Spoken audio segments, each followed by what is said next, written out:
자, 이번 이야기는 시청자 아스라님께서 이야기를 들려주실 겁니다. 오늘 해주실 이야기는 어떤 망한 한 상가에 관련된 이야기가 될 것 같습니다. 그래서 어떤 이야기일지 같이 한번 확인을 하시도록 하죠. 여보세요. 여보세요. 네, 안녕하세요. 아이고, 우리 또 아스라님. 오늘 어떤 망했던 상가에 관련된 이야기인 것 같은데 맞나요? 오늘은 망했던 상가, 약간 오랜만에 오리지널리티하게 흉가 촬영을 갔던 일을 좀 얘기해드리려고 하거든요. 어허, 알겠습니다. 자, 그러면 가도록 할게요. 렛츠가! 기리십니다. 기릿.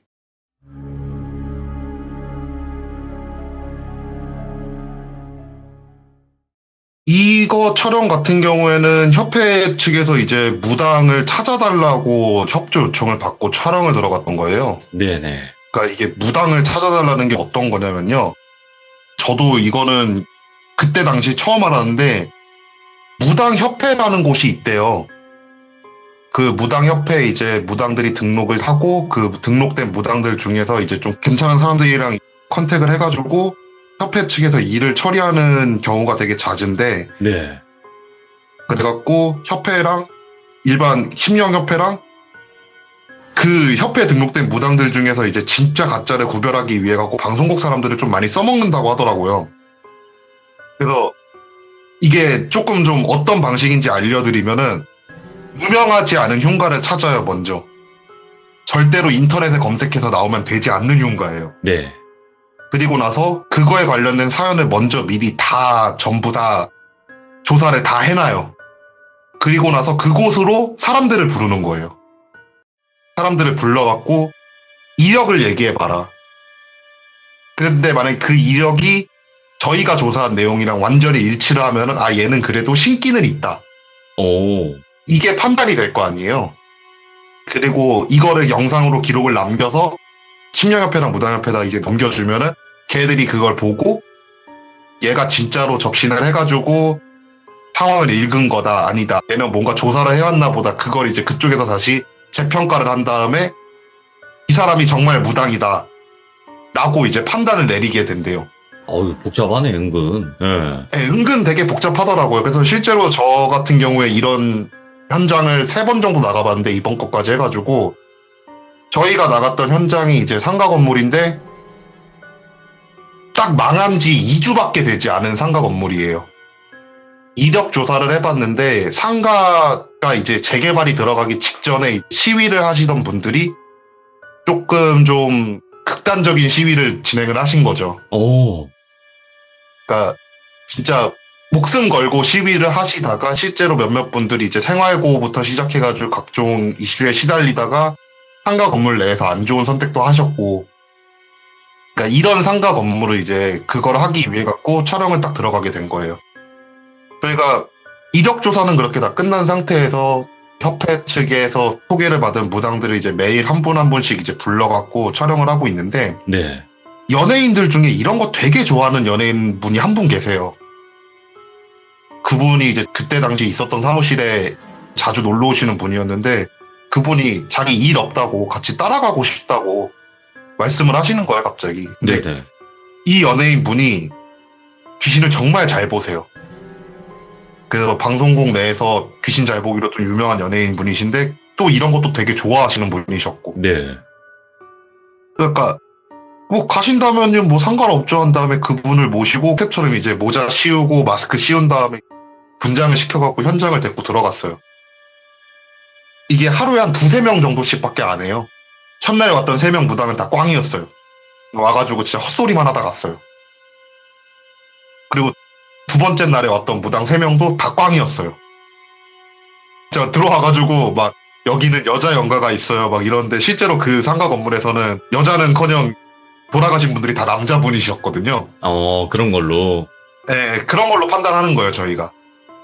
그리고 나서 저희 쪽에서도 걸러갖고 맞는 말을 하는 영상만 이제 협회 측에 보내는 건데 네. 3번째 날 왔던 무당 한 분이 들어오시자마자 상가 건물에다 내놓고 절을 하시는 거예요, 갑자기. 그래서 무슨 일이시지 이러고 있으니까 여기는 정말 정부와 싸우다가 돌아가신 투사님들이 계시는 곳이라고. 이야, 정확히 말했네. 예. 딱 듣는데 이분은 진짜 뭐가 있으신가 싶은 거예요. 오. 그래서 왜 그렇게 생각하세요? 이러니까 아유 정확한 건 나도 이제 물어봐야 되는데 딱 들어오자마자 보였던 모습이 머리에 띠를 두르고 함성을 지르는 모습이 순간적으로 머릿속에 싹 스쳐 지나갔다고. 예. 시위를 하는 모습이 머릿속에 딱 스쳐 지나갔다고. 이분은 뭔가 느낌이 있는 거예요. 그래갖고 이제 그분이랑 상가 건물 이렇게 돌아다니기 시작을 했어요. 상가 건물을 막 돌아다니면서 그분이 이제 여기에 귀신이 있다. 저기에 어떤 귀신이 있다. 얘기를 하는데 저희가 조사했던 이력이랑 한 60, 70%가 일치하는 얘기를 해주시는 거예요. 완전 똑같진 못하더라도. 네, 근데 저희도 그걸 완전 똑같은 게 불가능하다 생각하는 게 솔직히 대한민국에 귀신이 얼마나 많겠어요. 그리고 2주가 지난 상태니까 다른 데서 귀신이 왔을 수도 있고 각자의 사연은 존재할 테니까 이제 저희가 조사한 거랑 60, 70% 정도 일치하는 증언을 막 하시는데 이분이 마지막에 상가가 5층짜리 상가 건물이었는데 상가 건물 5층까지 꼭대기까지 다 둘러보신 다음에 여기는 너무 고생하신 분들밖에 안 계신 것 같다고, 너무 힘겹게 살다 가신 분들밖에 안 계신 것 같다고, 내가 위령을 좀 해도 되겠냐. 그래서 그분이 이제 옷을 쭉 다 갈아입으시고 5층에서 이제 천도제를 지내는 거죠. 천도제를 지내려고 이제 딱 준비를 하고 계신데 저희들 같은 경우엔 그런 천도제나 아니면 구판을 벌이는 것들을 무조건 촬영을 해야 돼요. 이거는 학술적인 가치가 있는 자료이기 때문에. 예. 학술적인 자료 가치 있기 때문에 카메라 세팅을 쭉 하고 있는데 옆에서 그걸 보고 있던 연예인 그 형님이 저 무당 싸하다고. 근데 저희가 보기에는 안 싸하거든요. 왜냐면 여기는 이제 망한 지 2주밖에 안 된 곳이고, 그리고 이력 조사를 일반인들이 충분히 할 수도 없고 인터넷에 쳐도 나오지 않는 흉가인데 너무 명확하게 이제 맞춰 나가고 있으니까 우리는 맞다라고 이제 생각을 했는데 옆에 있던 그 연예인, 그 구경하던 그 형님이 아닌데 나 쟤 뭔가 좀 싸한데 막 이러시는 거예요. 그래갖고 물어봤어요. 왜 느낌이 싸하다고 생각을 하냐 이러니까 넌 알지 않냐, 나 귀신 좀 잘 보는 거. 나 방금 제가 귀신 있다고 했던 곳에서 귀신 한 명도 못 봤다고. 오히려 걔 바로 옆에 귀신 하나가 서 있는 것까지도 봤는데 걔 아무런 신경도 안 쓰고 그냥 자기 한 짓 한다고. 뭐야? 그래갖고 저희가 근데 물어봤죠. 얘기했던 게 그거예요. 무당이 귀신을 한두 번 봤겠냐고. 하도 보다 보니까 그냥 별거 아닌 귀신들은 신경도 안 쓰는 거 아니냐 이렇게 얘기를 하는데 아니라고. 그 옆에 서 있던 귀신 장난 아니었다고. 예. 그래서 어떤 현상이었는데요 이러니까 혀가 가슴팍까지 내려와가지고 자기 혀를 잘근잘근 씹고 있었다고. 그럼 너는 너 같으면 사람인데, 심지어 그 무당분이 그때 당시 여자분이셨거든요. 여자분이 그런 형상을 바로 자기 옆에서 보는데 안 놀라고 배기겠냐고. 네. 듣다 보니 맞는 말 같아요. 그리고 이 형님 같은 경우에는 원체 자주 보는 거를 알고 있었다 보니까 진짜 저 무당이 뭐가 있나라는 생각이 들기 시작을 하는 거예요. 근데 어쨌든 그분은 준비를 다 하시고 천도제 준비를 다 하시고 저희는 카메라 세팅을 해놓은 상태에서 천도제를 지내는 거 이렇게 구경을 하고 있었죠. 네. 구경을 하고 있는데 갑자기 그 형님이 툭툭 치는 거예요, 저를. 슬아야 이러길래 왜요? 이러니까 야, 카메라 꺼졌어 이러시는 거예요. 보니까 진짜 카메라가 꺼져 있는 거예요. 카메라가 꺼져 있길래 카메라 다시 켰죠. 카메라 다시 켜려고 이렇게 딱 하고 있는데 갑자기 형님이 제 어깨를 딱 잡더니만 야 잠깐만 움직이지 마. 잠깐만 움직이지 마봐. 너 지금 움직이면 안 될 것 같거든? 딱 이러고 나서 제 어깨를 잡은 채로 한 3분 정도 가만히 계신 거예요. 진짜 3분 동안 일단은 이 형 말은 들어야 될 것 같아갖고 3분 동안 이렇게 딱 가만히 있는데 카메라를 제가 딱 전원까지만 켜고 녹화 버튼을 안 눌렀거든요. 예. 한 1분 정도 지나니까 갑자기 녹화 버튼이 틱 하고 눌리는 거예요. 그리고 카메라가 돌아가요. 그리고 나서 그 형이 어깨에서 딱 손을 떼니까 카메라가 다시 툭 꺼지는 거예요. 오, 야, 이거 이상현상이다. 야, 이런 일도 있구나 하면서 형한테 물어봤죠. 형 무슨 일이냐고 이러니까 아까 그 혀 길게 빼고 있던 귀신이 네가 카메라 쪽으로 다가가니까 그 무당을 보고 있다가 갑자기 고개를 휙 돌리더니만 네 쪽으로 다가왔다고. 오, 예. 그러다가 카메라를 이렇게 툭툭툭 건드렸다고. 그래갖고 내가 네 보고 카메라 만지지 말라 그런 거라고. 이런 말을 딱 하시는 거예요. 그렇더니만 무당분이 그 소리를 듣고 있다가 뭐가 좀 신경에 거슬리셨나 봐요. 네. 그러니까 자기는 안 보이는데 당신 뭐냐. 약간 이런 식으로 갑자기 따지기 시작을 하시는 거예요. 막 따지기 시작하는데 그 형님이 정색 딱 하시더니만 너 무당 아니지 않냐고, 장난치지 말라고, 네 바로 옆에도 지금 귀신 하나가 있는데 그것도 못 보면서 어디서 무당 행세를 하냐고. 그러니까 그분이 막 씩씩거리다가 결국은 이제 천도제 중간에 딱 멈춘 다음에 나 기분 나빠서 더 이상 못하겠다고 그냥 나가버리셨어요. 예. 후에 저희가 무당협회에서 얘기를 들었어요. 얘기를 들었는데 그 무당분이 그 동네 사람인 거예요. 아는구나. 모든 사건들을 이미 다 알고 있던 사람인 거예요. 아이고. 저희가 그 얘기를 듣고 그 형님한테 찾아갔죠. 형님 어떻게 알았냐고. 그냥 귀신 못 보는 것까지는 그렇다 치는데 어떻게 알았냐고. 이러니까 한 영가가 자기 귀에서 계속 그러더래요. 야, 쟤 우리 못 본다? 쟤 우리 못 봐. 내가 아까 옆에서 계속 얘기했는데 아무것도 몰라. 막 이러면서 얘기를 해주더래요. 어호. 그 얘기를 듣고 계속 유심히 관찰을 한 거래요. 그러니까 그런 식으로 이제 무당 판별을 해가지고 그때 한 15명에서 16명 정도 판별을 했는데 한 명도 성공을 하지 못했어요. 예. 그리고 나서 이제 저희가 이 건물을 이제 무너뜨린다 그래갖고, 그러니까 재개발이 들어가는 거니까 이제 무너뜨리고 새로운 건물이 들어갈 거 아니에요. 무너뜨리기 전에 우리가 촬영을 해야 되겠다 해가지고 저희가 촬영을 하러 다시 한번 들어갔어요. 모든 이력을 준비가 다 돼 있고 어디서 어떤 일이 있었는지 안다 보니까 카메라 세팅만 하면 되잖아요. 그래갖고 이미 저 같은 경우에는 너무 왔다 갔다 여러 번 했던 건물이어서 지도까지 다 머릿속에 그려져 있는 상태여가지고 현장 경력이 좀 안 되는 신입들이 됐고, 네. 제가 통솔을 해가지고 이 현장에 들어갔죠. 현장에 들어가가지고 애들한테 야, 2층에 몇 호실, 3층에 몇 호실, 4층에 몇 호실 이렇게 여기다가 카메라 세팅하고 무전기 돌리면서 한 바퀴 돌고 와 하면서 1층 로비에서 이렇게 기다렸어요. 기다리면서 이제 무전을 계속 쳤죠. 1분 간격으로. 야, 2번 너 지금 어디야? 3번 너 어디야? 막 이러면서 계속 무전을 치고 있는데 한 명이 갑자기 무전을 안 받는 거예요. 가지고 계속 연락을 했죠. 야 4번 너 왜 연락 안 받아? 야 올라간다. 야 빨리 연락 받아라 하면서 계속 이렇게 무전을 치는데 애가 계속 연락을 안 받길래 3번한테 연락을 했어요. 야 예. 4번 아까 마지막에 4층 몇 호실에 있다고 했으니까 네가 올라가 봐. 나도 올라갈 테니까 먼저 올라가가지고 보고해. 라고 딱 한 다음에 저도 이제 올라가기 시작하는데 3번한테 갑자기 무전이 오는 거예요. 선배님 저 4번 좀 이상한데요? 라고 하면서. 예.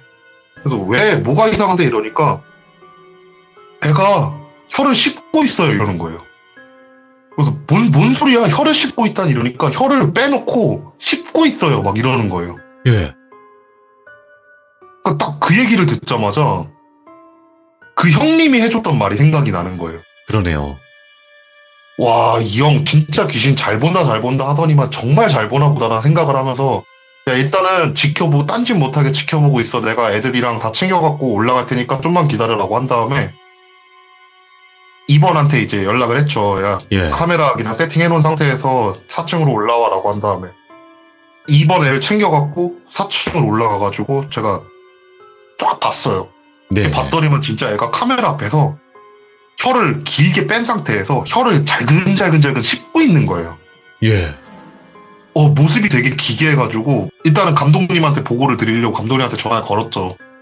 애들한테 지켜보고 있으라고 한 다음에 그래서 감독님한테 현장 상황을 쭉 보고를 해드렸어요. 저 이런 일이 있는데 어떻게 할까요? 그냥 끌고 나갈까요? 이러니까 감독님이 일단 끌고 나가서 괜찮아지면은 끝내고 아니면은 무당 찾아가라고, 방법 없다고. 그래갖고 전화를 끊고 애들한테 얘기를 했죠. 신입들이니까 이제 이런 일 종종 겪을 거라고.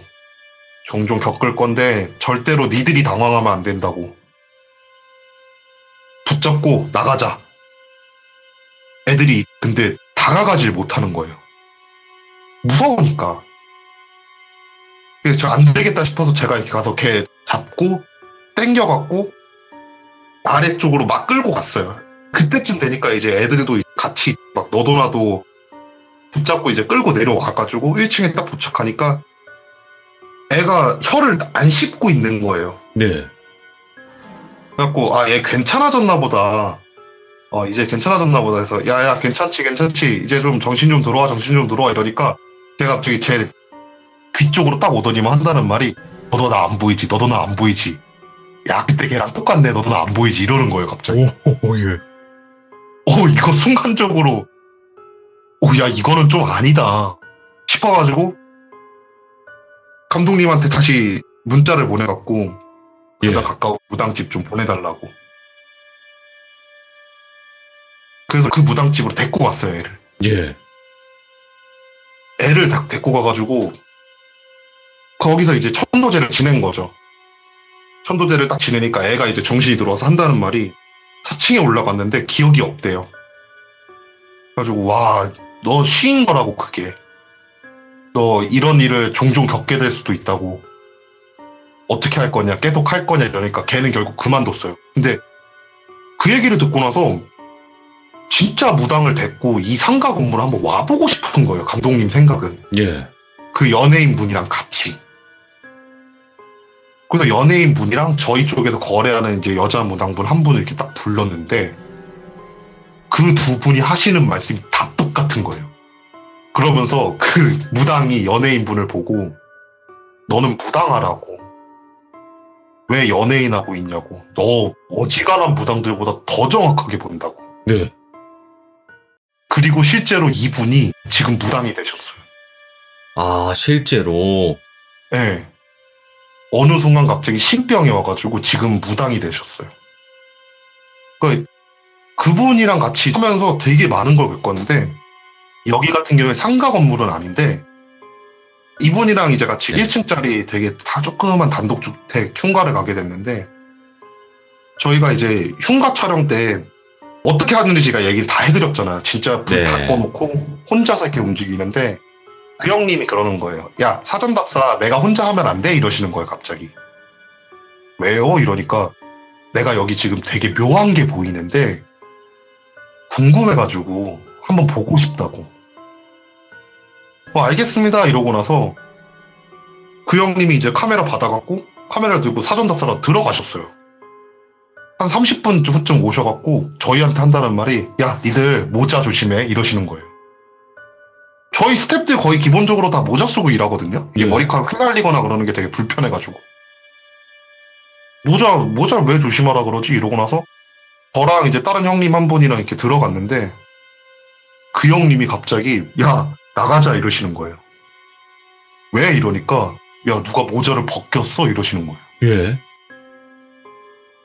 그 얘기를 딱 듣고 알겠어요 나갈게요 이러고 딱 있는데 저는 촬영을 할 때 저 같은 경우에는 뷰파인더를 안 보고 카메라에 직접 눈을 대고 보는 걸 좋아하거든요. 아, 여기 이렇게 눈에다가. 네, 그래갖고 저 같은 경우에 모자를 뒤로 써놓고 촬영을 해요. 일반적으로 촬영을 할 때. 예. 근데 누가 모자를 딱 잡고 땡기는 느낌이 드는 거예요. 불이 나가갖고 그 형님한테 얘기를 했죠. 네. 형이 뭐냐고. 이러니까 하신다는 말이 어떤 귀신인지는 얘기해주면 니들 되게 짜증낼걸 막 이런 식으로 말씀하시길래 물어봤어요. 예. 어떻게 생겼길래 그러냐 이러니까 애가 머리가 없어. 반이. 귀 위쪽으로 해가지고 없대요. 그래서 그걸 가리려고 모자를 자꾸 찾더라고 막 이런 식으로 얘기해 주시더라고요. 그런 말을 되게 많이 해주시는 분이세요. 예. 이분은 진짜 저희랑 많이 다루는데 또 다른 곳에서는 이제 제가 예전에 한번 그런 말 했을 거예요. 지갑 들고 가지 말라고 돈 또 고른 귀신 있다고. 예. 그 말을 해줬던 분이 이분이에요. 실제로 이상가 건물에 지갑을 들고 갔던 형님이 당했던 일인데 5층쯤 올라갔는데 누가 옆에서 자기 옆구리를 쿡쿡 찌르더래요. 옆을 딱 돌아봤더니만 진짜 덩치 좋은 어깨 좀 쓰시는 그런 복장을 입으신 분이 야 주머니에 돈 꺼내 이러더래요. 예. 처음에는 귀신이라 생각도 못했대요. 귀신이라 생각도 못하고 아 여기가 망한 건물이니까 이쪽 사람들이 몰래 이제 쉼터로 쓰는 곳인가 보다라는 생각이 들어서 죄송합니다 죄송합니다 이러면서 주머니에서 이제 지갑을 꺼내갖고 돈을 막 꺼냈대요. 근데 스태프들이 들고 다녀야 얼마나 들고 다니겠어요 현금을. 한 4,000원 3,000원 막 그렇게밖에 없었는데 갑자기 그러더래요. 너 라이터 있지? 네. 태워. 앞에서 돈을 태웠대요. 그러니까 사라지더래요. 예. 이런 일을 되게 많이 겪으시는 연예인분이 한 분 계셨어. 이런 거를 이제 한번 이렇게 보거나 좀 그러면 어떤 느낌이 들어요? 이게 그래도 좀 더 파헤쳐봐야 되는 거 아니냐, 뭐 이런 생각도 들지 않나요? 그러니까 저도 파헤쳐보고 싶죠. 저도 파헤쳐보고 싶고 근데 이게 되게 힘든 게 파헤친다라는 개념은 저희가 뭔가 증명을 해내야 되는 개념밖에 되지 않는데 맞아요. 그 증명을 하는 개념을 어떻게 해도 주관적이 될 수밖에 없는 일이잖아요, 사실. 그렇죠. 예.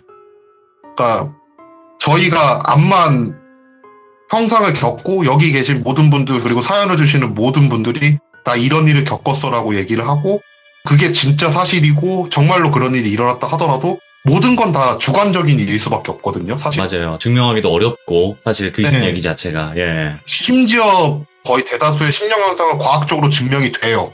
오, 예. 그러니까 어떤 식으로든 간에 증명을 할 수 있어요. 카메라가 꺼진다거나 카메라에 노이즈가 잡힌다거나 이상한 물체가 찍혔다거나 이런 거는 전부 다 과학적으로는 증명이 돼요. 네. 근데 문제는 이거를 심리학적으로는 증명할 수 있는 방법이 아직까지는 존재를 하질 않아요. 그러니까 하다못해 만약에 귀신이 찍혔다? 귀신이 찍혔는데 정말 만약에 사람 같은 현상이 찍혔다 그러면은 조작이라고 충분히 얘기할 수 있잖아요. 과학적으로는. 아니면은 어떤 그림자 같은 게 찍혔다? 그러면 빛에 의한 먼지의 반사 때문에 찍히는 경우가 대다수거든요. 이런 식으로 과학적으로 증명이 되고 귀신 소리가 만약에 녹음이 됐다? 이거는 혼선에 의한 노이즈일 가능성이 굉장히 높아요. 과학적으로 증명이 돼요. 근데 귀신이라고 증명을 할 수 있는 방법이 없는 거예요. 저희들조차. 네. 그러다 보니까 파헤치고 싶더라도 헛수고라는 걸 미리 알죠. 저희는. 이미 너무 많은 사례들을 봤잖아요. 그냥 그렇기 때문에 알고 만약에 조금 해가 되는 게 있다 그럼 서로 공유하는 정도? 네. 그 수준에서 끝낼 수밖에 없는 거죠. 그러니까 이게 참 미스테리한 거예요. 그래서 사람들이 더 관심을 갖고 이런 귀신이라는 게 정말 있을까라는 생각에 또 하나는 있다라. 이제 이렇게 양쪽의 생각을 다 같이 갖고 있는 것 같거든요. 네, 그쵸. 그렇기 때문에 공포라는 그 주제 자체가 되게 미스터리할 수밖에 없는 거죠. 별의별 일들을 또 많이 겪으셨는데 이런 일화도 있네. 오, 신기하네요 진짜. 오늘 아스라님께서 사연이 있는 한 상가에 관련된 이야기를 들려주셨고 오늘 아스라님 또 고생 많이 해주셨고 감사합니다. 고맙습니다. 네, 감사합니다. 네, 감사합니다. 오늘 아스라님께서 해주신 이야기가 어떻게 보면 정말 또 무당이라고 불리는 분들은 많긴 하지만 그 중에 또 진짜가 있고 분명히 또 가짜가 있다라고 판단을 하신 것 같고 그래서 이런 우리가 조금 알기 힘든 방법의 판별법 거기서 또 의외로 그 연예인 형님 자체가 더 용했다라고 볼 수 있었던 미스테리했던 그런 이야기였던 것 같습니다. 시청해주신 모든 분들 고맙습니다. 감사합니다. 자, 여러분들 안녕하세요. 이번 이야기는 시청자 은하수님께서 이야기를 들려주실 겁니다. 여러분들 은하수님께서는 만화 작가를 하셨어요. 지금도 현재도 하고 계시고요. 그러다 보니까 그림을 되게 잘 그리시거든요. 준비해주신 그림이 퀄이 장난이 아닙니다. 바로 출발을 해보도록 할게요. 여보세요? 안녕하세요. 네, 안녕하세요. 반갑습니다. 네, 너무 아이고, 반가워요. 오늘 은하수님께서 또 처음으로 참여를 해주셔서 다시 한번 감사드립니다. 고맙습니다. 네, 네. 자, 지금 좀 많이 긴장되시죠? 어때요? 조금 긴장된 건 사실이에요. 그죠. 어쩔 수 없어요. 이게 네. 처음에 좀 그러다가 이제 막상 내 이야기 시작을 하면 또 많이 괜찮아지거든요. 네. 네. 그러니까 알겠습니다. 조금만 긴장 푸시고 자, 알겠습니다. 일단은 은하수님께서 직업이 만화 작가 맞죠? 네, 네. 오, 그러면 몇 년도에 만화를 시작하셨나요? 1995년도부터 오. 만화를 시작했으니까요. 예. 네. 95년도에 제가 저 남편이랑 같이 시작했는데 주간 소년 만화 잡지 혹시 IQ 점프 아세요? 그거 아니에요? 그 미용실 가면 있었던 두꺼운 책. 네, 맞습니다. 아니, 옛날에는 미용실 가면 꼭 있었거든요? 요즘엔 그런 거 네, 없어요. 네. 예. 네. 거기에 다이어트 고고라는 제목의 만화를 연재하고 있었거든요, 아, 그때. 다이어트 고고. 네네네. 오, 네. 예전에.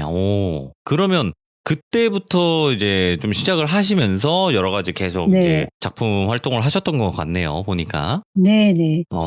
자, 그러면 오늘 해주실 이야기가 이제 남편분과 네. 만났을 그 당시부터 있었던 일 같아요, 보니까. 네, 그렇죠. 네, 네. 그래서 한번 바로 들어보도록 하겠습니다. 렛츠가 드렸습니다. 은하수입니다.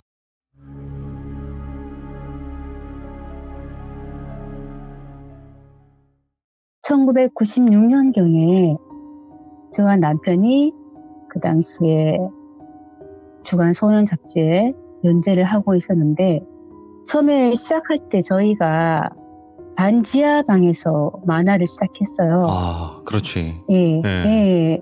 근데 인기를 조금 얻으면서 전셋집 얻을 만큼 돈이 모이고 또 반지하방에서 밤낮이 바뀐 채로 제가 작업을 하다 보니까 햇빛을 너무 많이 못 본 거예요. 아무래도, 그죠? 예. 그래서 감기를 오래 앓다가 나중엔 폐결핵까지 가게 된 거예요. 그래서 무조건 다음에는 높은 곳으로 가서 살자. 그래서 이제 집을 보러 다닌 거거든요. 그 서울 중랑구에 쌍둥이 6층 빌딩이 있는 것 중에 한 개의 빌딩에 5층에 착한 가격으로 집이 나왔다고 해서 같이 보러 가게 됐어요. 남편이랑. 벨을 눌렀는데 처음에 벨 눌렀을 때 아줌마가 문을 열었는데 문을 활짝 열어주지 않고 얼굴만 빼꼼히 내미는 거예요. 오. 하얀 셔츠에 화장도 너무 진하고 인상이 참 강렬해 보이는 30대 후반으로 보이는 아줌마였는데 일단 집으로 들어오라 해서 들어갔어요. 들어갔는데 그 집이 크지 않은 18평에 현관문을 열면 바로 맞은편에 작은 방이 있었거든요. 네. 그리고 기다란 통로를 따라서 부엌 겸 작은 거실이 있고 또 작은 화장실이 있고 맨 안쪽에 큰 방이 있는 구조였거든요. 네. 근데 그 아줌마가 이제 큰 방을 안내를 하면서 문을 여는데 자기는 안 들어오고 큰 방만 이렇게 열어주면서 들어가 보라는 거예요.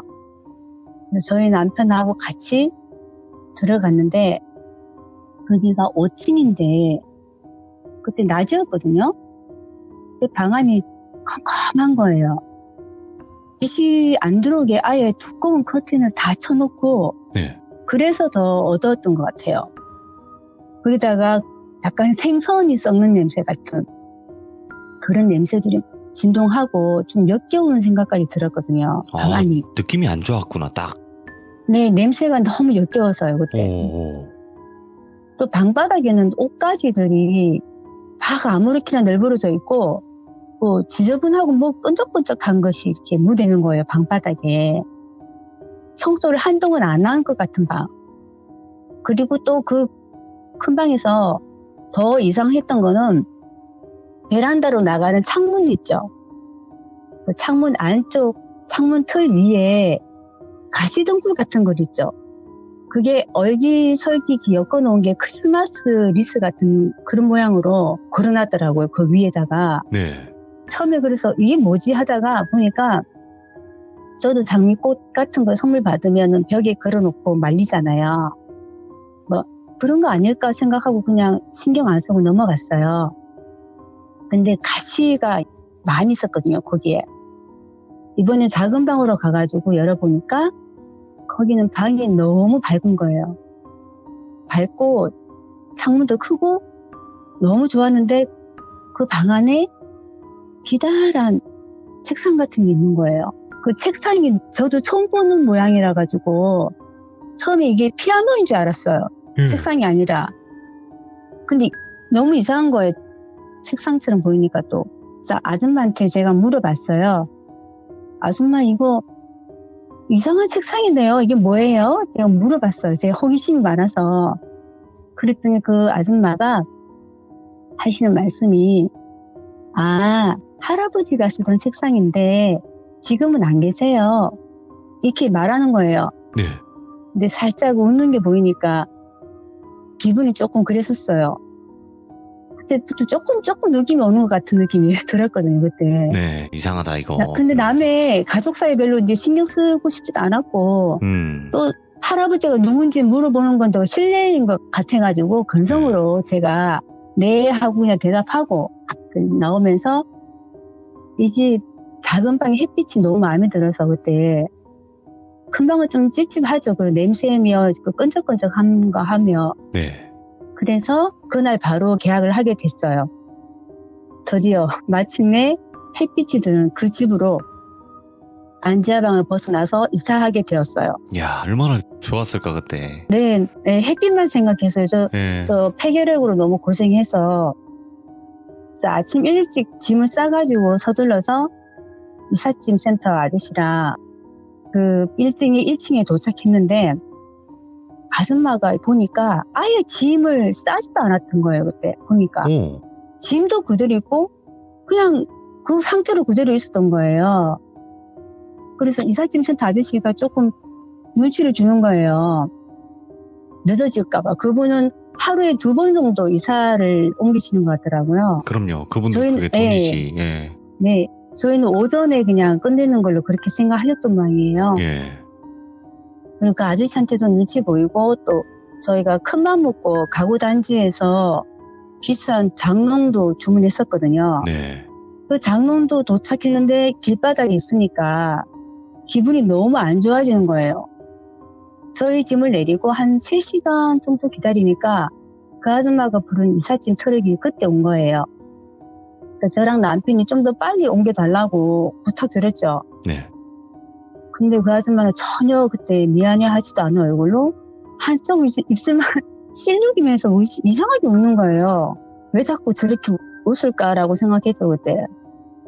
그 아줌마가 그렇게 늑장을 부리는 바람에 벽지도 장판도 그냥 다 있는 대로 청소 이렇게 간단하게 하고서 그냥 저희 짐을 들어놓게 된 거죠, 그날. 네. 그 다 하고 난 뒤에 시간을 보니까 한 오후 4시쯤 된 거예요.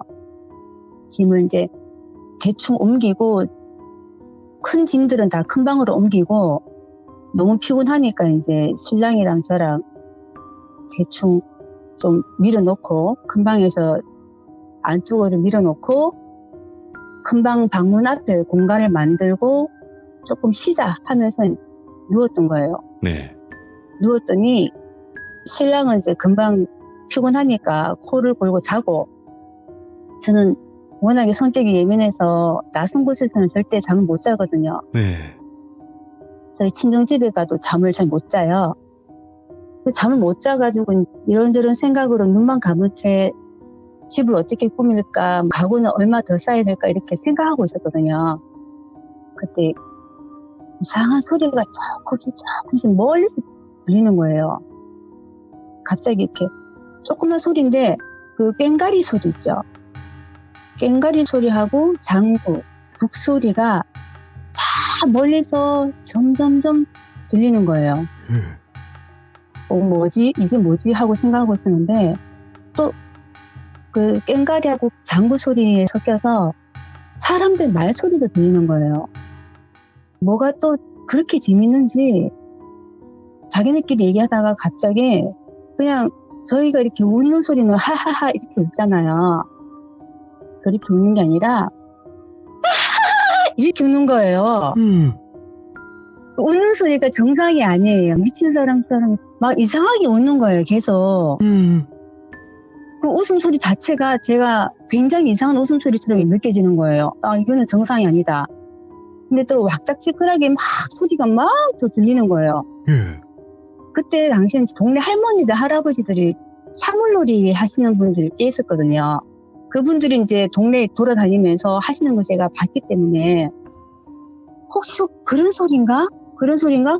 그렇게 생각했는데 그 소리가 저희 방 안에서 들리는 거예요. 저희 방 안에서 울리는 거예요.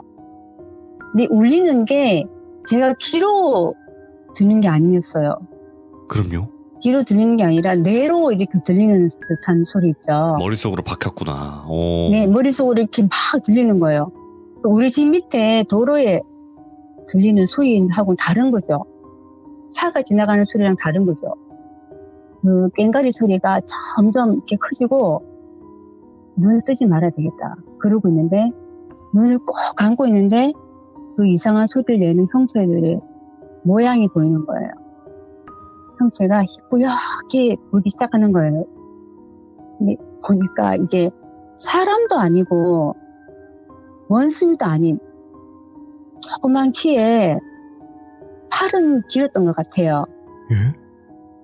팔은 길고 그런 형체들이 저랑 제 남편을 빙글빙글 도는 거예요. 이렇게 둘러싸고.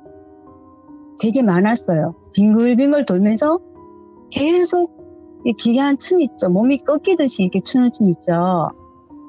그런 춤을 추면서 계속 도는 거예요. 자기네끼리. 그러면서 계속 이상한 웃음소리에 개성 같은 것도 지르고 또 뭐가 그렇게 재밌는지 계속 깔깔 웃으면서 도는 거예요. 그냥. 예. 너무 무서워가지고 제가 심장이 터져나갈 것 같처럼 쿵쾅 뛰었거든요. 심장이 뛰니까 온몸에 뜨거운 열로 진땀이 주룩주룩 흐르는 것도 느껴졌고요. 제 심장 소리가 너무 커가지고 제 귀에도 들릴 정도였거든요. 이제 들키지 않으려고 들키면 안 되겠다. 그래서 들키지 않으려고 춤을 추기고 두 눈을 더 꼭 감았어요. 안 들키려고. 근데 그때 어떤 한 녀석이 돌다가 멈추더니 저를 유심히 내려보는 게 느껴졌거든요. 그 보는 눈이 느껴졌어요. 그러더니 얘 깨워볼까? 이러는 거예요. 그러면서 발로 툭툭 차는 거예요, 저를. 근데 아프진 않았는데 이게 타격감이 전해지는 거예요, 그때. 그 웃음소리하고 북소리가 웃음소리, 북소리, 장구, 꽹과리 소리는 더 크게 들리는 거예요.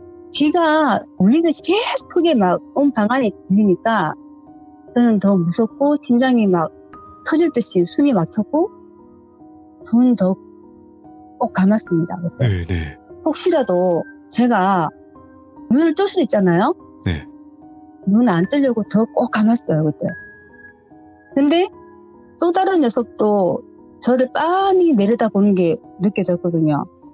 그러면서 툭툭 차면서 말하는 거예요. 얘 자는 척한다. 그 말에 제가 너무 무서워가지고 진짜 벌벌 떨리는 거예요, 몸이. 그때 또 한 녀석이 또 막 내려다보더니 막 성질을 내는 거예요. 그래서 저를 더 세게 차는 거예요, 걔는.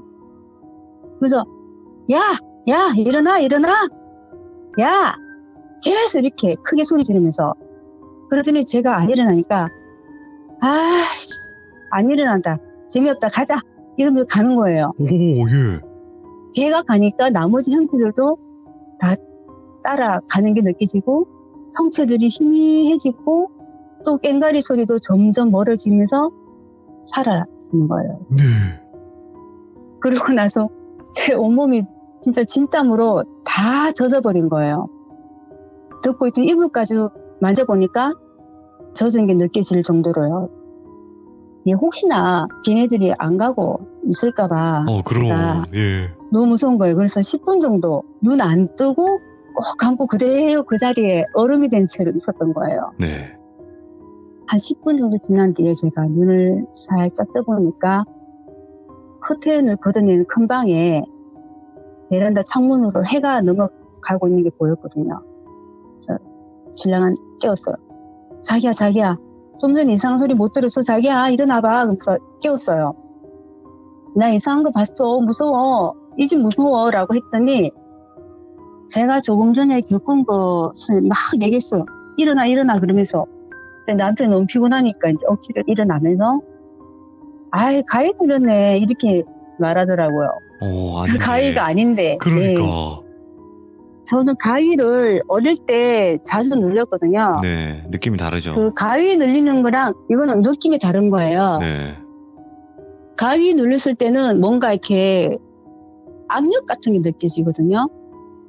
뭔가 굉장히 저를 누르는 듯한 압력이 느껴졌는데 이거는 제가 직접 들은 소리 들었거든요. 이게 네.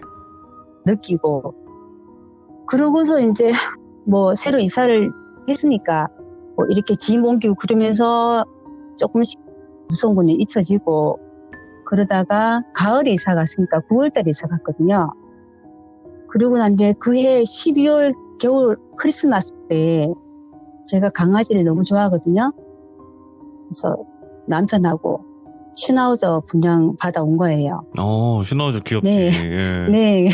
그래서 이름을 키키라고 지었어요, 그때. 제가 그 당시에 존경했던 미야자키 하야오 작품 혹시 아세요? 알죠. 마녀 배달부 키키. 마녀 배달부 키키를 제가 너무 좋아했었어요. 예.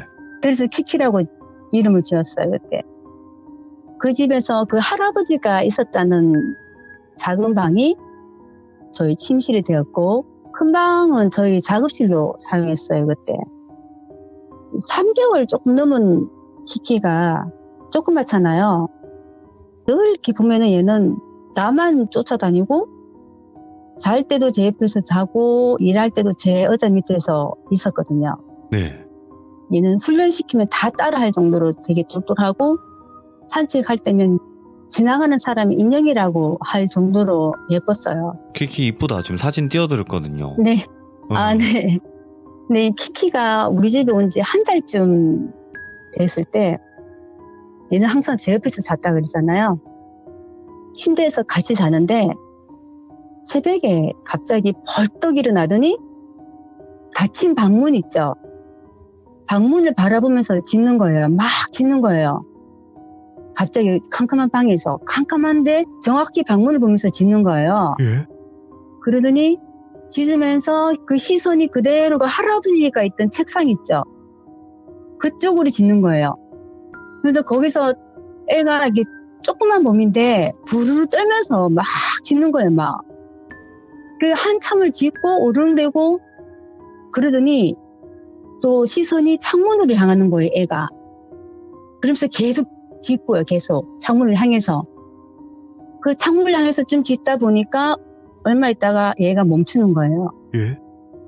근데 그럴 때마다 이제 제가 키키 보고 야 조용히 해 그러면서 이제 혼냈는데 사실 저도 이제 오싹한 거 있죠. 네.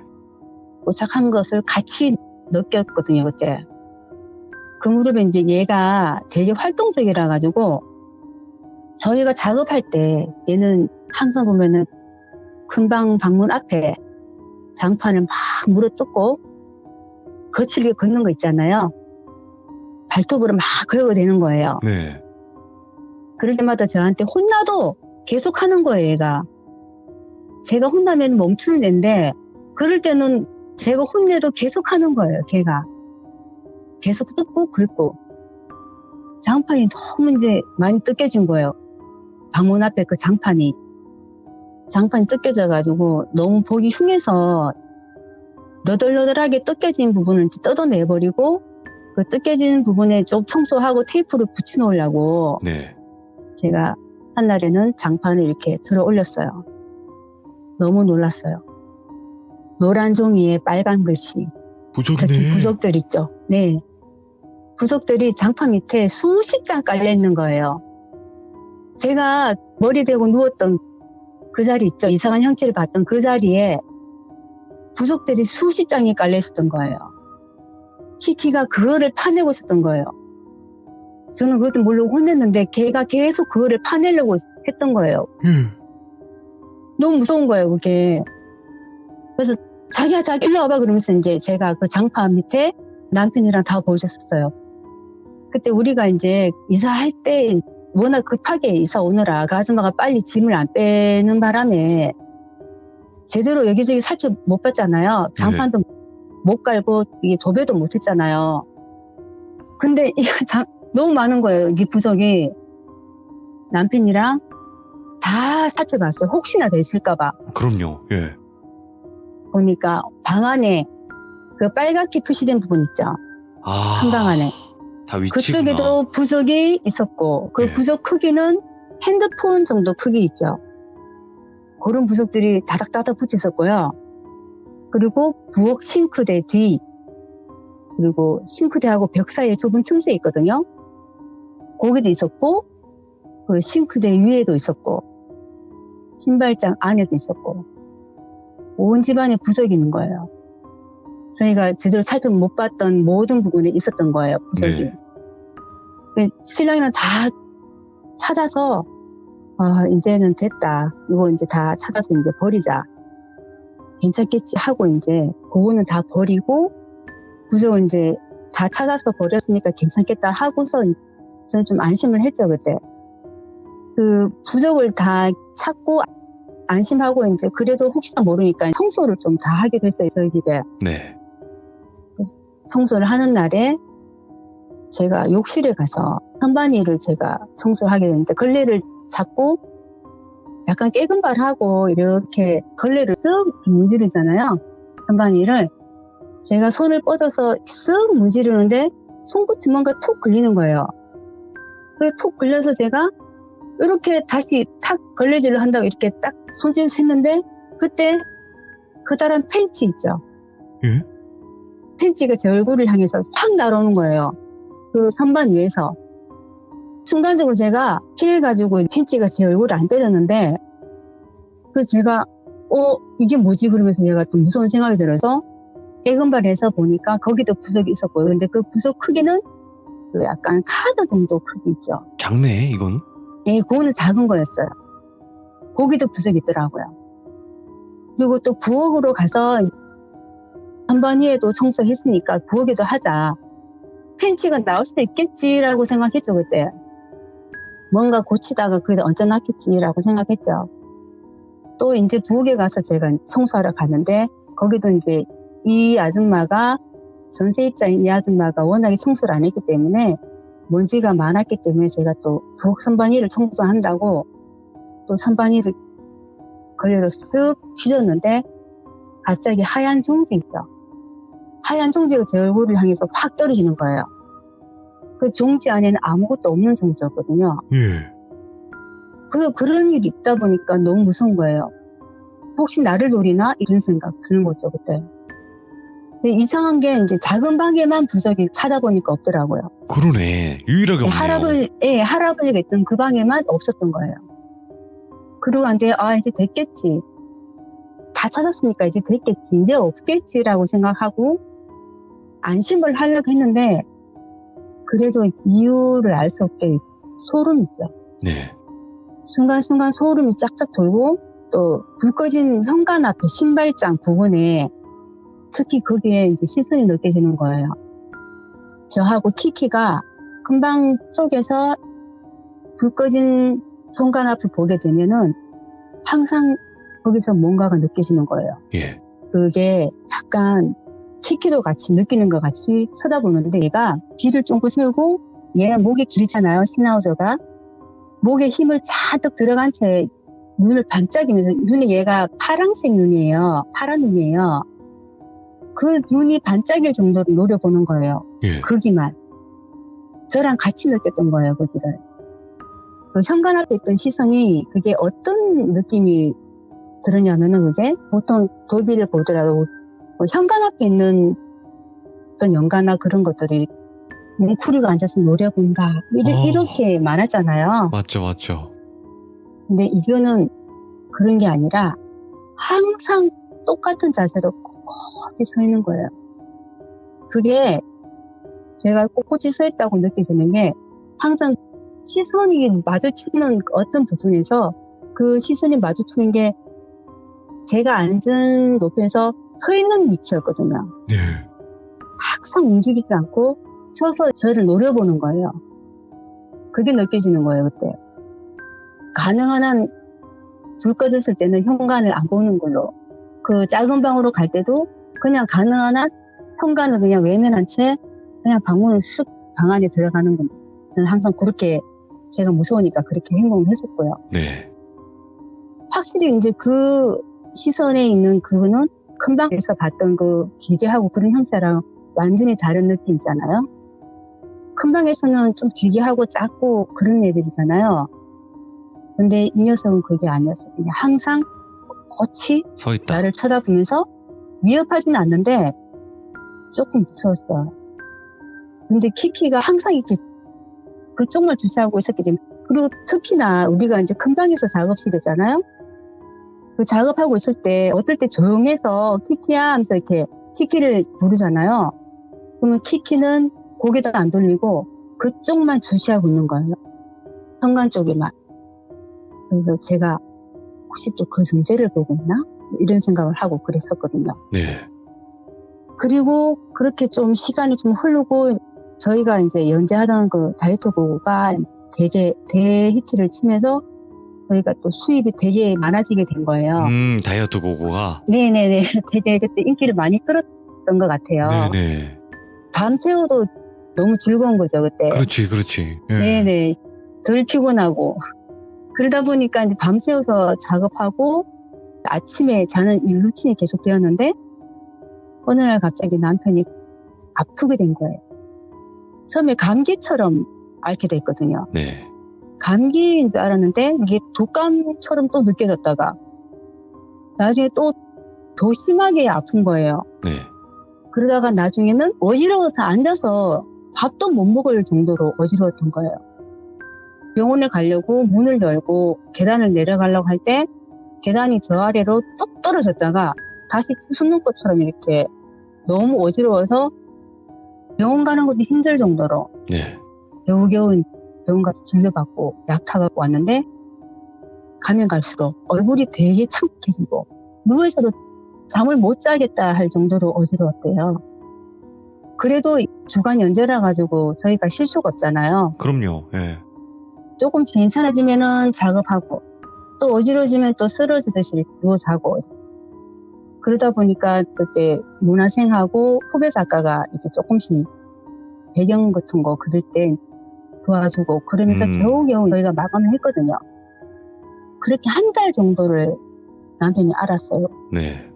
근데 의사 선생님도 원인을 모르겠다고 왜 이렇게 자꾸 아픈지 모르겠다 그러면서 빨리 큰 병원을 가보라고 그러시는 거예요. 그때 큰 병원에 가라고 했던 그날에 바로 대학병원으로 이제 달려갔죠. 가서 검사하니까 바이러스 때문에 달피관 다치고 달피관에 있는 돌이 떨어져 나갔다는 거예요. 아, 이석증이구나. 네. 근데 그게 왼쪽 얼굴 전체 중풍이 또 진행된 상태가 된 거죠. 어이구요. 예. 그날 가서 알게 된 거예요. 제가 눈치를 못 챘는데 집에 있을 때는 이제 진땀 흘리고 할 때마다 제가 남편 얼굴 닦아주고 그랬기 때문에 집에 있을 때는 전혀 그렇지 않았는데 병원 가는 날에 바로 마비가 와버린 거예요. 주로 왼쪽으로 눈을 못 감고 입은 돌아가고 다무르지도 않고 이게 심해지면은 마비도도 간다고 하더라고요. 몸으로 마비 간다고 하더라고요. 그래서 연재도 이제 휴재해버리고 한 달 입원하고 2달 재활 치료하고 그래서 이제 다행히도 건강이 회복됐는데 네. 병원에서 한 달 후에 집으로 퇴원해서 오는 날에 그때부터 우리 키키가 제 옆에 항상 잤는데 제 옆이 아니라 남편 옆에서 머리맡에서 매일매일 그렇게 잠을 자더라고요, 얘가. 예. 왜 그런지 저는 아직도 모르겠어요. 남편이 이제 건강을 회복하고 한 3달 정도 저희가 휴재를 끝내고 연재를 다시 했거든요. 네. 그럴 때도 항상 키키는 남편 옆에서 붙었었고요. 그리고 이제 얼마 지난 뒤에 남편이 지인의 장례식장에 다녀왔던 그날에 저랑 키키는 또 공포스러운 경험을 또 하게 돼요. 아니, 끝난 게 아니었어. 예. 남편이 지인 부모님의 장례식장을 다녀오고 다시 친구 만나러 간다 하면서 나갔어요, 그날에. 근데 벗어놓은 바지를 보니까 어떤 옹물은 묻어 있는 거예요, 지저분하게. 그래서 그 손빨래가 가능한 거라 제가 욕실에 쭈그려 앉아가지고 세면대 밑에 세숫대야에 물 받아서 손빨래를 하고 비틀어 짜면은 안 되기 때문에 꼭꼭 눌러서 물기만 조금 뺀 채 내 뒤에는 뚜껑이 덮인 변기 위에 올려놨어요. 그리고 이제 버리지 않은 세숫다에 나머지 걸레에도 빨려고 돌아왔는데, 돌아왔는 순간에 갑자기 이게 큰 방에 있던 우리 키키가 욕실로 미친 듯이 뛰어들어오는 거예요. 이빨을 막 드러내고 막 짖기 시작하는 거예요. 변기를 보고. 그래서 야, 너 왜 그래? 그랬는데 제가 너 하지 마 그러면 안 하는 놈인데 막 짖는 거예요, 계속. 근데 그 순간에 제가 뭔가 차가운 게 느껴지는 거예요. 정뒤에 뭔가 차가운 게 온몸에 털이 쭉 쓰는 거예요. 온몸에 털하고 머리카락마저, 머리 자체가 누군가가 이렇게 훅 잡아 당기듯이 쭉 뼈쓰는 거예요. 예. 그래서 키키는 제 등 뒤에서 변기 바로 앞에까지 가가지고 올려다 보면서 빨래 한다고 올려놓은 그 바지를 보고 미친 듯이 짖는 거예요, 얘가. 너무 무서워서 저는 고개도 못 들고, 고개를 못 드는 거예요. 들면 안 되겠다 싶어서. 이렇게 배가 덜 떨고 있는데, 이제 뜨거운 열하고 소름하고 같이 오는 거 있죠, 몸에. 짧은 순간에 몸이 열하고 소름이랑 같이 오다 보니까 한기가 오르는 거예요. 한기가 쑥 오르더니 이제 내 몸하고 내가 딱 얼어붙는 거예요. 꼼짝도 못할 정도로. 근데 제 등 뒤에 진짜 날카롭게 꽂히는 시선은 그대로 느껴지고요. 저를 쳐다보는 그 시선이 그대로 느껴지는 거예요. 그 공포심 때문에 못 돌아보고 있는데, 제가 고개를 올려서 거울을 보면은 보일 것 같고, 그 뒤로도 돌아보면은 보일 것 같고, 이러지도 저러지도 못한 채로 이렇게 시간이 정지된 듯이 그런 그 순간이 있었어요. 진짜 근데 무섭겠다. 키키는 옆에서 막 더 짖는 거예요. 더 맹렬하게 짖는 거예요. 근데 얘가 저랑 등 뒤에 있는 그거랑 번갈아 보면서 짖는 거예요. 미친 듯이. 저를 봤다가 짖고 그 위를 또 보고 짖고 미친 듯이 짖는 거예요.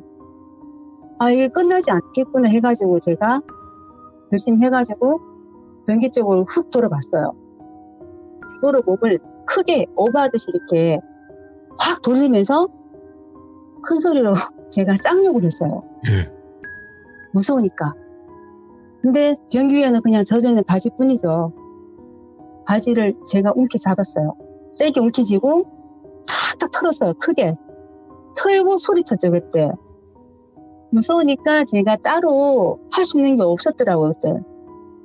그러니까 키키한테 제가 큰 소리로 얘기한 거예요.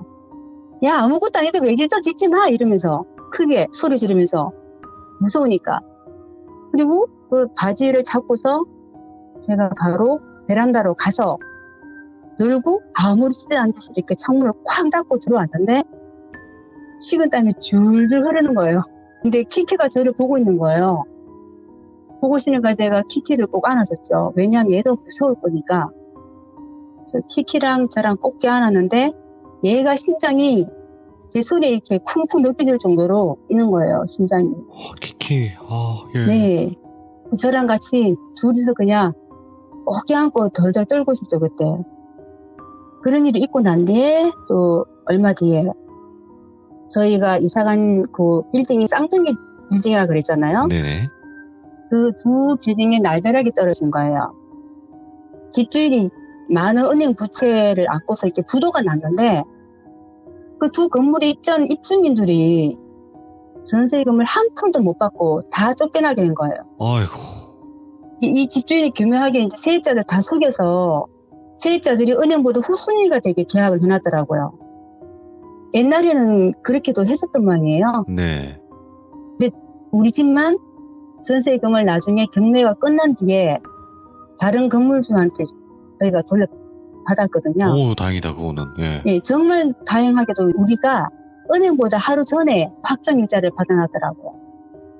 그래서 결국에 이제 그 많은 세입자들 있죠. 다른 세입자분들은 다 돈도 못 받고 그렇게 억울하게 이제 쫓겨나고. 네. 그나마 이제 월세로 계시던 저희 옆집 택시기사분, 저희 바로 옆집에는 택시기사분이 사셨는데 그분은 결혼할 예정이라 가지고 거기에 뭐 이삿짐도 있었고 준비를 하고 계셔가지고 그냥 사시기도 하셨던 것 같아요. 네. 그분은 거기 사시고 나머지는 다 쫓겨나게 됐겠죠, 그때. 그러고 난 뒤에 저희가 이제 경기도로 아파트를 사서 이사를 가는 날에 무사히 이사를 가게 됐죠. 그날 이사하던 날에 근처 슈퍼마켓에 제가 갔어요. 가게 아줌마도 계시고 다른 손님도 같이 계시더라고요. 근데 그분들이 이사를 이제 어디로 가냐 이렇게 물으셔가지고 경기도로 간다, 큰 아파트 사서 간다 하니까 아 젊은 사람이 잘 됐네 하고 축하해 주시는 거예요. 네. 그래서 어디서 살았냐고 그때 물어보시는 거예요. 제가 그랬죠. 5층 그 집에서 살았다고 말씀드렸더니 깜짝 놀라시는 거예요. 그러면서 아, 그 집 깃발 꽂고 장사된 집인데? 무당 말이야. 이렇게 얘기하시는 거예요. 아, 그 집에서 살았어? 이렇게 얘기하시는 거예요. 그 얘기를 듣는 순간에 제가 그동안 이해 못했던 거 다 증명이 되는 것 같았거든요. 그 이상했던 책상도요. 그게 나중에 제가 검색해보니까 무당집이나 절에 가면은 과일하고 뭐 떡, 전, 초들 이렇게 올려놓는 그 전환, 그 할아버지 책상이라고 했던 게 그 무당집의 전환이었던 것 같아요. 네.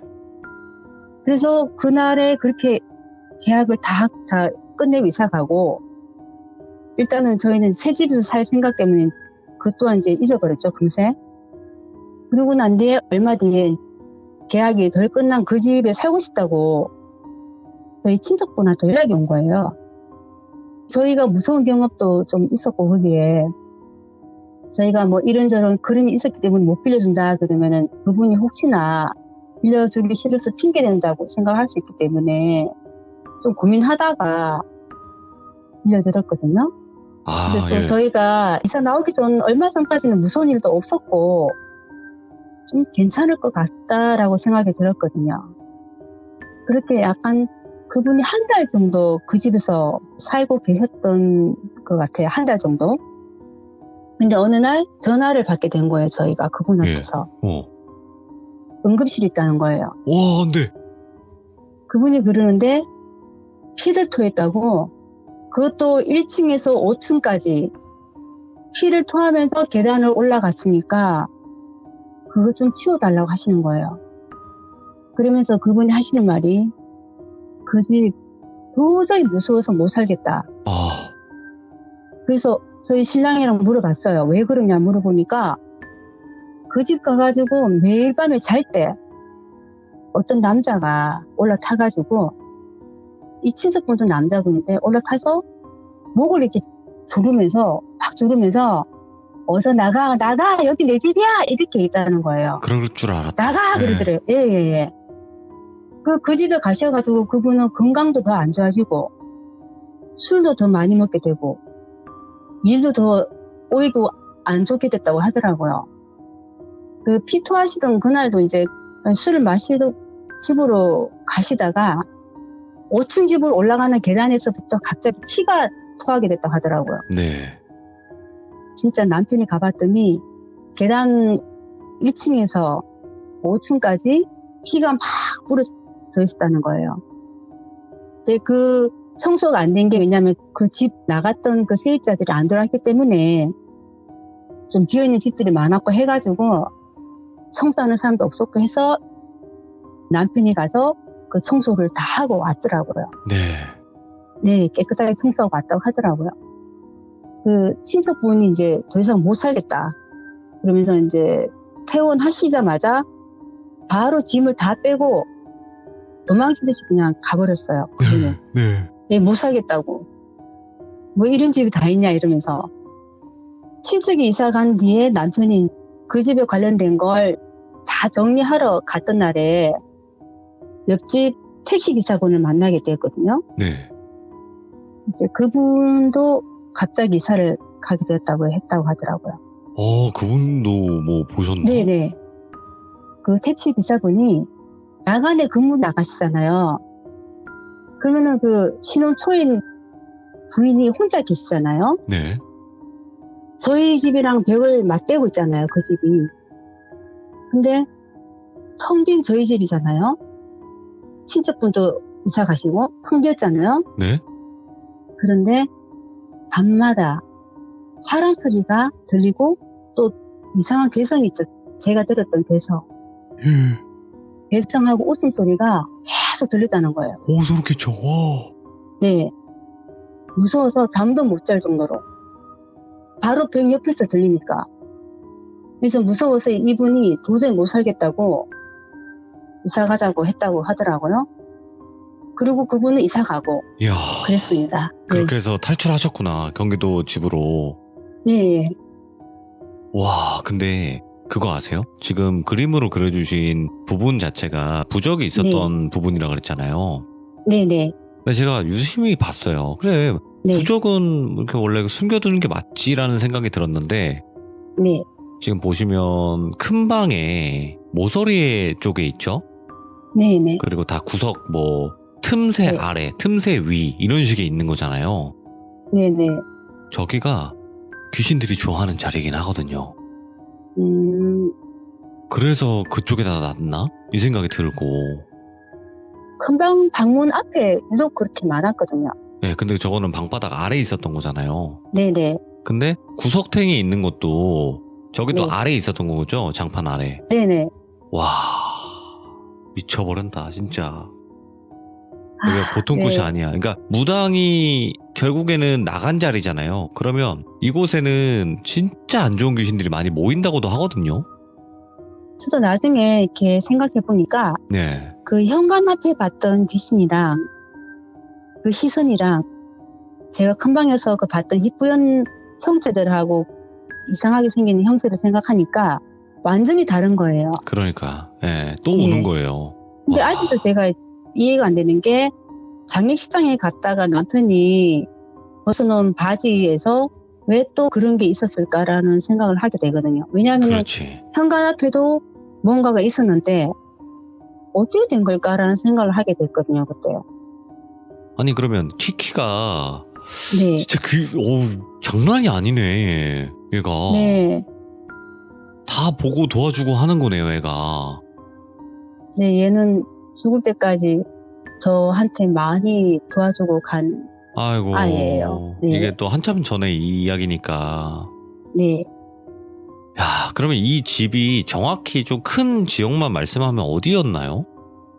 중랑구 묵동? 중랑구 묵동? 네. 지금도 있을까? 제가 3년 전에 지금은 경산 쪽으로 제가 일 때문에 이쪽에 이제 팀원이 있어서 이쪽으로 이사 왔거든요. 네. 웹툰 연재하는 것 때문에 이쪽으로 이사 왔는데 3년 전에 제가 이사 오기 전에 봤을 때 그 빌딩이 아직도 있더라고요. 옆에 건물들은 다 빌라로 짓고 아파트 들어간데 그 빌딩은 2개 그대로 있었어요. 그러니까 제가 조금 놀랐어요. 아직도 안 흘리고 있네라는 생각을 했었거든요. 야, 아니 이번 이야기도 뭔가 계속 집중하면서 듣게 됐던 이야기였고, 그리고 제가 방송 바로 전에도 말씀드렸어요. 예술하시는 분들이 많이 보고 네. 느낀다고. 네, 제가 좀 어릴 때부터 봤던 거라 그렇죠. 느낌은 제가 확실히 알거든요. 네, 그러니까 이게 네. 보통 가위랑 그냥 완전히 다른 느낌인 거예요. 네, 맨정신에서 보는 귀신은. 맞아요. 네. 그 내로 보이는 거예요. 내로 들리고 내로 들리는 거예요. 들리고 보이고. 그게 대부분이 좀 그렇게 공감하시는 분들이 많아요. 그러니까 귀로 들리는 게 아니라 머릿속으로 그 소리가 들어온다고 하더라고요. 근데 그거는 네네. 경험해보신 분들은 아마 공감을 하실 거고, 우리 같이 이제 일반적인 사람들은 소리가 들리면 귀로 들어야 되는 거 아니야? 이렇게 생각할 수도 있단 말이죠. 그게 좀 다르죠. 네. 네네. 자, 오늘 은하수님께서 정말 진짜 미치도록 소름 끼치고, 이거는 은하수님 뿐만이 아니라 거기 살았던 모든 분들이 정말 무서워했던 그 집에 관련된 이야기였고, 야, 이런 집에서 또 키키가, 또 강아지가 또 몇 번을 도와준 건데, 그런 이야기였는데, 지금 키키는 이 세상엔 없지만 나중에 또 네. 다시 만나는 날을 기약하면서 네. 그렇게 또 기다리고 있을 거라고 저는 생각을 하고요. 네. 네. 그리고 오늘 은하수님도 긴장 많이 하셨겠지만 이게 또 긴장 금방 풀려요. 이야기하다 보면. 맞죠? 네. 네, 풀려요. 이게 처음보다 많이 풀려요. 정말. 천문학을 네. 풀었는데 처음에 제가 제대로 얘기를 못 해드려서 좀 부끄럽네요. 아니에요. 너무나 이야기 잘 해주셨고 차분하게 소름 끼치게 잘 전달을 해주셨습니다. 너무너무 감사드리고 은하수님도 또 만화 이제 그리시면서 여러 가지 뭐 제자분들이라든지 아니면 같이 일하시는 분들도 겪었던 게 있으면 언제든지 또 말씀해 주세요. 네, 알겠습니다. 네, 감사합니다. 고맙습니다, 은하수님. 네, 수고하세요. 네, 고맙습니다. 네. 야, 중랑구 목동에 있는 집인데 지금도 있다네요. 그 건물은. 근데 이 집이 있는지는 정확히는 모르겠어요. 근데 분명히 시들문을 많이 들어보신 분들은 아시겠지만 이 집은 보통 집이 아니에요. 예, 보통 집에 그냥 귀신 나오는 클래스가 아닙니다. 너무 소름 끼치게 많은 일들을 겪고 다른 사람들도 들어오자마자 바로 겪는 그런 집이기 때문에 정말 무섭게 잘 들었던 것 같습니다. 시청해주신 모든 분들 조심하세요. 감사합니다.